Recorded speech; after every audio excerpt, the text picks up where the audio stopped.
ভিডিওটি শুরু করবার পূর্বে কমেন্ট বক্সে জয় হিন্দ অবশ্যই লিখুন।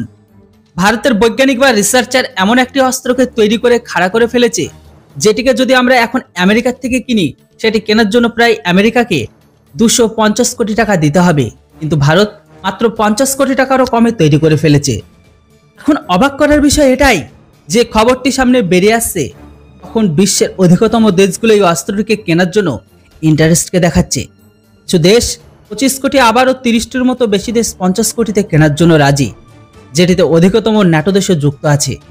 যেমনটা কিছু সময় আগে আমেরিকা ভারতকে তেজসের ইঞ্জিন দেওয়ার জন্য বড় প্রবলেমকে খাড়া করেছে, যেখানে আমেরিকা এটা ভালোভাবে বুঝে গেছে যে ভারত নিজেদের রক্ষা প্রণালীকে আরো মজবুত করছে। আমেরিকা ভারতের উপর তাদের সমস্ত চেষ্টাকে লাগাবে সেটিকে থামানোর জন্য, কেননা আমেরিকা চায় ভারত এত অল্প দামে যে সমস্ত জিনিসগুলো তৈরি করে ফেলেছে সেগুলো বেশি দাম দিয়ে আমেরিকা থেকে কিনুক। আর সেই সমস্ত ন্যাটো দেশগুলো যাদের উপর আমেরিকার কন্ট্রোল আছে, তারাই যদি ভারতের অস্ত্র কেনে, তাহলে ভারতের অস্ত্রের উপর প্রতিবন্ধকতা লাগানো ছাড়া আমেরিকার কিছুই করার থাকবে না।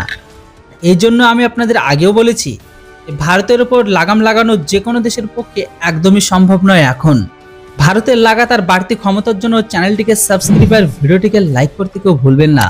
বলুন আপনাদের বলে দিই ভারতের নতুন অস্ত্রের সমস্ত ডিটেলস সম্পর্কে। বন্ধুরা, রিসেন্ট ভারতের প্রাইভেট কোম্পানি যেটির নাম হচ্ছে flying wedge defence and aerospace, যারা 100 কিলোগ্রাম পেলোড ক্ষমতা সম্পন্ন একটি ইউএভিকে মানে আনম্যান এরিয়াল ভেহিকেল ড্রোনকে তৈরি করে ফেলেছে, যেটি সম্পর্কে এখনও ডিটেলস সামনে বেরিয়ে আসছে। ভারতের তরফ থেকে বানানো এই ইউএভির নাম দেওয়া হয়েছে ফাওয়াদ 200V, যেটিকে আজকে সাকসেসফুলি লঞ্চ করা হয়। কিন্তু এই খবরটি সামনে বেরিয়ে আসার পরে সব থেকে চমকানোর মতো খবর হলো এর দাম, যেখানে ভারত অলরেডি আমেরিকা থেকে MQ-9 ড্রোনকে কিনছে, যেটার দাম প্রায় 250 কোটি টাকা। কিন্তু ভারত শুধুমাত্র এই অস্ত্রকে মাত্র 25 কোটিতে তৈরি করে ফেলেছে। আর এখন এর দামটা এখন গোটা বিশ্বের নজরে চলে আসে। যদি এর কোয়ালিটির কথা বলি, তবে এটি নিজের সাথে অনেক আধুনিক অস্ত্রকে নিয়ে যেতে সক্ষম, এমনকি হাওয়াই থেকে শত্রুদের উপর হামলা করতে খুব সহজে পারে। এটিকে অপটিক্যাল নিগরানি এর সাথে সাথে সঠিক এয়ার স্ট্রাইক করার জন্য তৈরি করা হয়েছে। এই প্রযুক্তি ভারতের ডিআরডিও অনেক সাহায্য করেছে, কিন্তু এখন যদি FWD-2000V এর কথা বলি, তাহলে এটা আকাশে 20 ঘন্টা পর্যন্ত উড়ে থাকতে সক্ষম। এর অধিকতম গতি হচ্ছে 370 কিলোমিটার প্রতি ঘন্টা, যেটিকে ভূমি থেকে 200 কিলোমিটার আকাশে পর্যন্ত কন্ট্রোল করা যায়।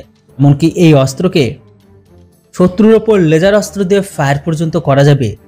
FWD-2000V এটির নির্মাণ মেক ইন ইন্ডিয়া হিসেবে তৈরি করা হয়েছে, যেটিতে যুক্ত কম্পোনেন্টগুলো সবগুলো কিন্তু স্বদেশীভাবে তৈরি। তবে এখানে ভালো ব্যাপার এটাই যে এরকম টাইপের ইউএভিগুলো তৈরি করতে আমরা এখন সম্পূর্ণ সক্ষম হয়ে গেছি। তাই আমরা এখন আমাদের নিজেদের প্রয়োজনীয়তা হচ্ছে যতগুলো খুশি তৈরি করে নিতে পারবো সামনের দিনে। হয়তো আপনারা নোটিস করেছেন, কিছু সময় আগে ন্যাটো দেশ ছাড়া রাশিয়া ভারতের থেকে অস্ত্রকে কেনার জন্য প্রকাশ করেছিল। তবে এখানে সব দেশের একটাই কথা বলেছিল যে ভারত আজকের দিনে যে দামে অস্ত্রকে বিক্রি করছে সেই দামে অস্ত্র কেউ দিতে পারবে না, যেটা সত্যি প্রশংসনীয় ব্যাপার।